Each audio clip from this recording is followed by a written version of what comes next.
Saya sekilas melihat video yang diupload oleh Gus Aziz Jazuli tentang Kori Bangladesh yang merayu seorang perempuan dengan gestur kepalanya yang berputar-putar. Itu lucu banget.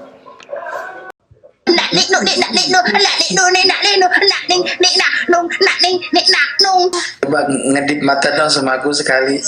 Gak mau. Nyanyi enggak? Tak turunin nanti kalau gak mau nyanyi. Bentar dulu dong, aku kan suara lagi serak, gimana sih saya? Bodoh amat, ompong. Nyanyi woi. Tapi aku biar ompong-ompong, kamu sebenarnya naksir kan? Biar aku ompong. Kok kita kok bisa bareng-bareng lagi tiduran sih? Kamu yang ngikutin gue, Tengku Kori. Oh, duluan gua di kamar, malu gimana sih? Kenapa kita semangat bertemu? Yuk, yuk, yuk, yuk, yuk. Kamu kok tambah manis aja sih? Yuk, yuk, yuk, yuk, yuk, yuk, yuk, yuk, yuk, yuk. Kamu Percaya sama Kori nyong, inyong. Tanya tuh. asu, asu. Nik nak nik nu, nak nik nu, nik nak nik nu, nak nik nak nung, nak nik nak nung.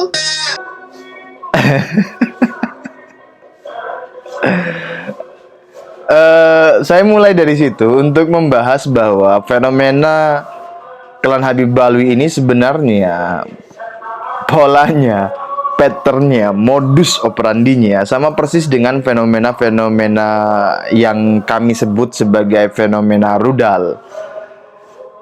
Apa itu rudal? Fenomena manusia rudal adalah fenomena manusia-manusia yang rusak dalamannya. Di luar dia nampak mulia, dia nampak suci, dia nampak harmonis keluarganya, perfect lah, perfect family, perfect life dan lain sebagainya. Mulia, cocotnya mulia. Terus gitulah pokoknya ya. Di depan begitu. Dilihat orang itu, wih, mulia ya, mulai dari penampilannya, lisan-lisannya, kata-katanya. Ya motivasi seperti motivasi zaman dahulu itu. Mungkin sampai sekarang ya. Atau konten-konten Instagram yang sok-sok bijak, memposting quote-quote bijak, hadis-hadis gitu, selebgram. Itu sama modus operandinya. Di industri itu disebut ya ada istilah yang disebut rudal, yaitu manusia yang rusak dalamannya. Yang sebagaimana yang telah saya jelaskan tadi, jadi tidak perlu saya ulang ya. Jadi itu persis sama patternnya. Jadi kalau klan Habib Alwi itu kan ngaku keluar cucu Nabi, ternyata bukan cucu Nabi. Klan Habib Alwi itu cucu Yuyah, dukun Fir'aun. Kemudian penampilannya mentereng-mentereng. Itu saya sampai riset itu, saya perhatikan. Seluruh klan Habib Alwi itu konsisten menjaga penampilan. Menjaga penampilan ala ulama. Ala ulama Tarim Hadramaut tepatnya. Dengan seudang-udang ban Vespa. Kemudian khair. Masya Allah, subhanallah, takbir, Allahumma sholli ala Muhammad, begitu itu polanya itu terpetakan. Kemudian omongannya mulia, tinggi sekali, illogical, irasional, dan dibalik yang ditampilkan ke publik itu di aslinya, di kedalamannya itu, di kehidupan realitas dirinya itu 180 derajat berbanding terbalik dari apa yang dia tampilkan di hadapan publik atau di hadapan orang lain. Nanti contoh-contohnya saya taruh di belakang aja. Kemudian seperti Rumel Abbas, ngaku S2 ternyata tidak lulus S2. Kemana-mana self-proclaim, mengaku historian ternyata bukan historian palsu. Itu teknik-teknik personal branding atau teknik marketing self-proclaim yang muasalnya dari Amerika Serikat, yang masuk populer di Indonesia itu sejak, seingat saya itu sejak tahun 2006, 2007, 2008 sampai pada tahun 2000 ya sampai sekarang ya. Meskipun sekarang sudah mulai masyarakat mulai paham bahwa medsos, apa yang ditampilkan orang di medsos yang terlalu muluk-muluk itu hanyalah kepalsuan, hanya tipu-tipu. Makanya ada istilah selamat datang di dunia tipu-tipu. Nah, itu klan Habib Alwi itu begitu. Kemudian ya itu Teku Kori itu kan ngaku berlagak sebagai sosok suci, sosok mulia. Wah, begitulah ternyata di belakang begitu kelakuannya.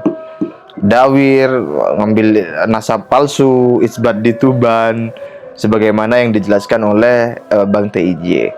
Kori kau TIJ menemukan kitab Ba'lawi dari abad ke-5 TIJ. Gua nggak percaya.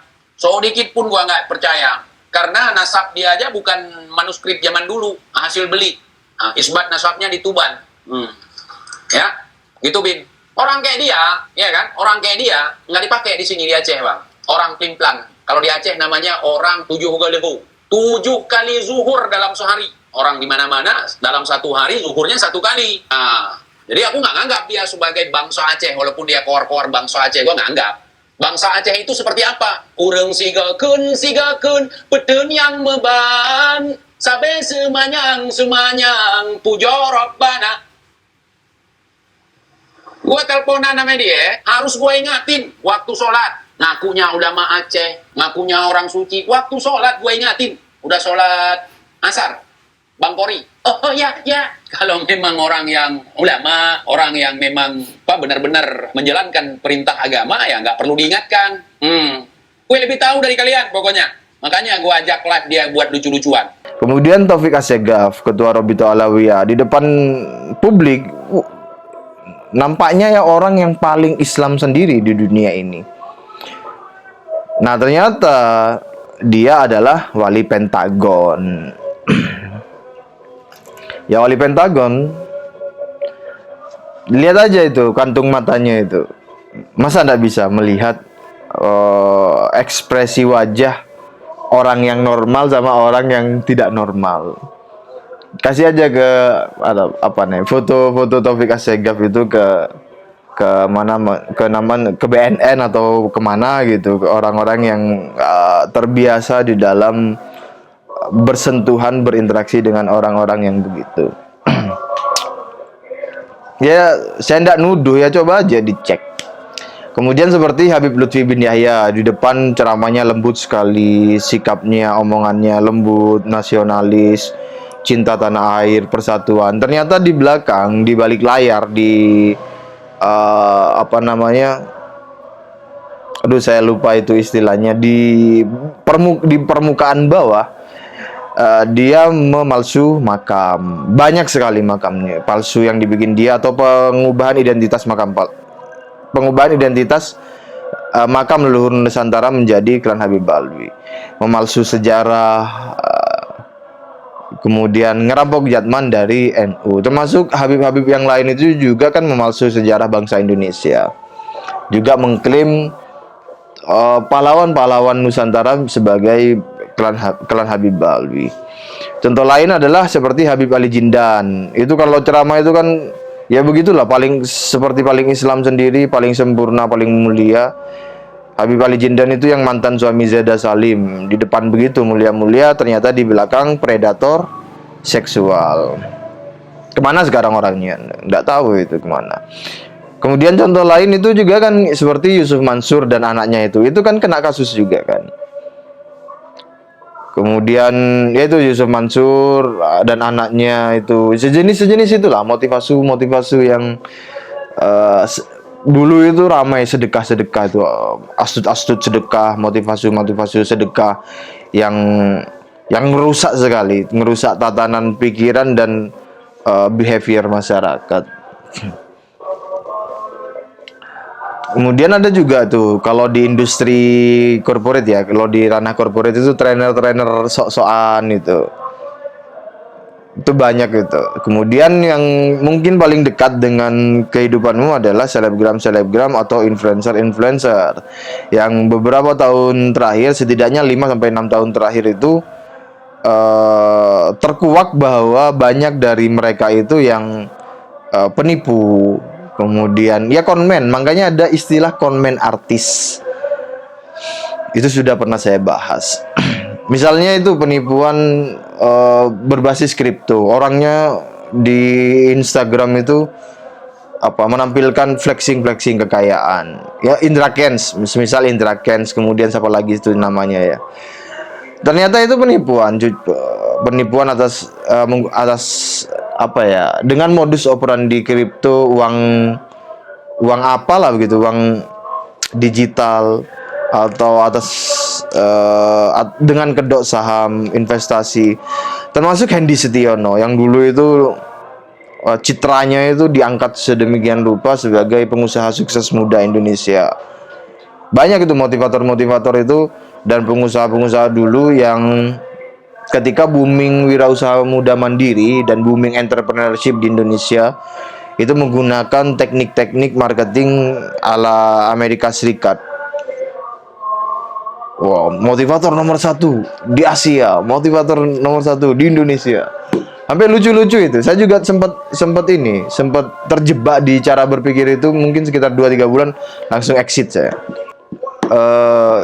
Ya begitu tuh, cari aja nanti itu.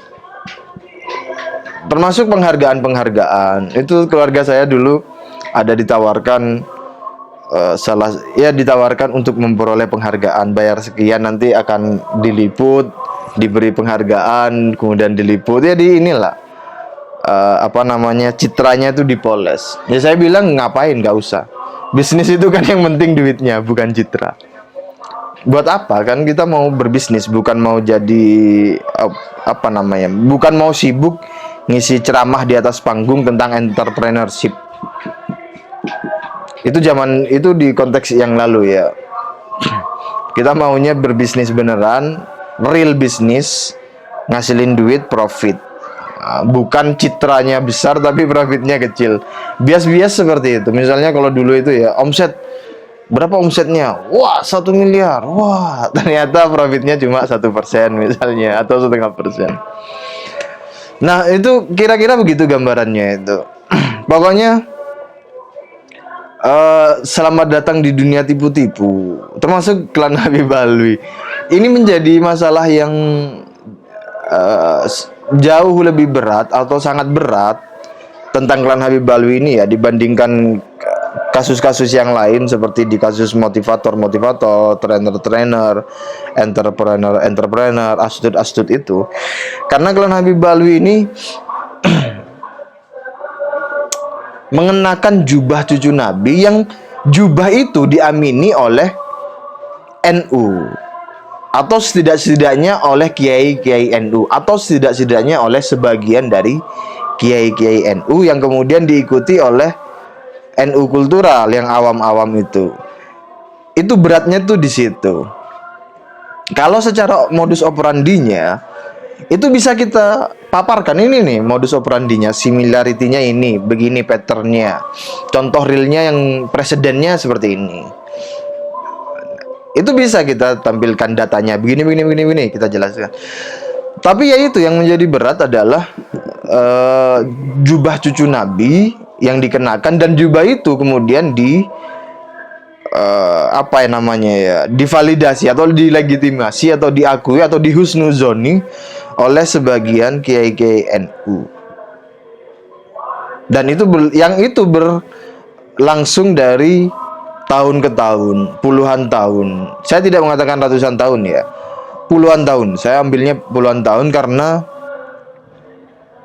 kita ambil aja di 1925 atau 1927 deh. Sebab waktu itu di tahun 1920 itu ada kasus yang ramai tentang gelar Sayyid antara Al-Irsyad dan Robito Alawiyah kan, 1920 sampai 1932 kalau tidak salah, atau 1933 atau 1943 ya, saya lupa ya, nanti lihat aja datanya. Tapi itu menjadi keramaian yang sangat panjang, dan itu mustahil tidak diketahui oleh kiai-kiai poro sepuh di zaman itu. Makanya saya ambil angka itu di 1925 atau 1935 lah. Kalau ditarik sampai sekarang itu tidak sampai 100 tahun. Cuma ya itu disubur-suburkan, di husnuzon ini tidak pernah diklarifikasi bahwa leluhur-leluhur kita itu, leluhur Nusantara, kiai-kiai zaman dahulu kita itu, beliau-beliau tidak mengklarifikasi atau menegaskan bahwa ya sebenarnya saya juga nggak tahu gitu. Yaitu ya bahwa saya cuma membiarkannya saja karena tidak penting-penting amat saat itu. Harusnya ya ini namanya kita memandang dari sekarang, memandang masa lalu ya mudah saja kan mengkoreksi atau mengevaluasi keputusan-keputusan masa lalu.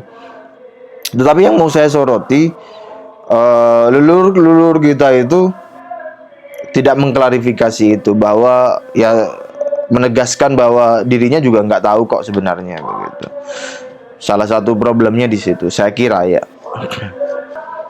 Dan kalau mau tahu ciri-ciri orang rudal kayak Klan Habib Alwi itu ya lihat aja Klan Habib Alwi itu. Kalau ngomong dake-dake, tidak realistis, lepas dari realitas, sok bijak, itu kan kerasa kan kita punya sense bahwa orang ini sok bijak gitu, gak realistis, jauh dari kenyataan.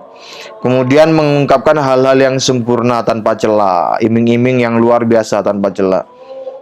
Kemudian realitas dirinya terlalu jauh dari personal branding yang dia bangun di publik. Nomor 5, dia melakukan manipulasi psikologis. Itu Klan Habib Alwi itu, pakar manipulasi psikologis, serta astut-astut sedekah itu. Astut-astut yang berlabel syariah, trainer-trainer motivasi, developer syariah dan lain sebagainya. Itu manipulasi psikologis, manipulator psikologis. Kemudian yang keenam, arah keuntungannya adalah kepada dirinya atau kelompoknya. Itu ciri-ciri orang rudal, rusak dalam, fenomena rusak dalam. Seperti ini ya, Habib siapa namanya itu ya, Habib Hasan Al-Muhdor kalau tidak salah ya. Itu kan penampilan depannya itu begitu mulia, di belakang sangat terindikasi bahkan dapat diyakini melakukan pemerkosaan atau pelecehan seksual yang beritanya memang ditenggelamkan. Sepertinya ada operasi media dari Robito Alawiyah ya, sepertinya loh ya. Habib Ali Jindan, kemudian Habib Jindan tuh ada kasus itu. Tanya ke Dr. Sugeng Sugiarto itu. Ya kejahatan finansial, kejahatan profesi. Habib Jindan gendut itu. Dan lain sebagainya. Itu Klan Habib Alwi itu rata-rata itu kalau ceramahnya itu yang tampil-tampil di panggung itu, patternnya itu saya lihat itu persis sama dengan konmen atau apa namanya tadi, manusia-manusia rudal. Jadi coba dilihat nanti ya, itu klan-klan Habib Alwi yang ceramah-ceramah yang tampil di depan publik itu ya, Zaidan dan lain sebagainya, Miftah ST itu ya kan. Itu lihat aja ya nanti, kemungkinan besar ada kasus-kasus kejahatan yang mereka tutup-tutupi selama ini. Ada kemungkinan besar ya, saya tidak memastikan, tapi kalau dilihat dari patternnya, coba dicek. Pokoknya kalau kok ada orang ceramah-ceramah atau ngomong terlalu mulia, terlalu indah, terlalu tinggi, terlalu sok bijak, tidak realistis, tidak otentik pembicaraannya dari keaslian jiwanya, itu terindikasi sangat kuat dia sedang menutupi kejahatan-kejahatan dirinya yang berada di belakang layar. Terima kasih. Assalamualaikum warahmatullahi wabarakatuh.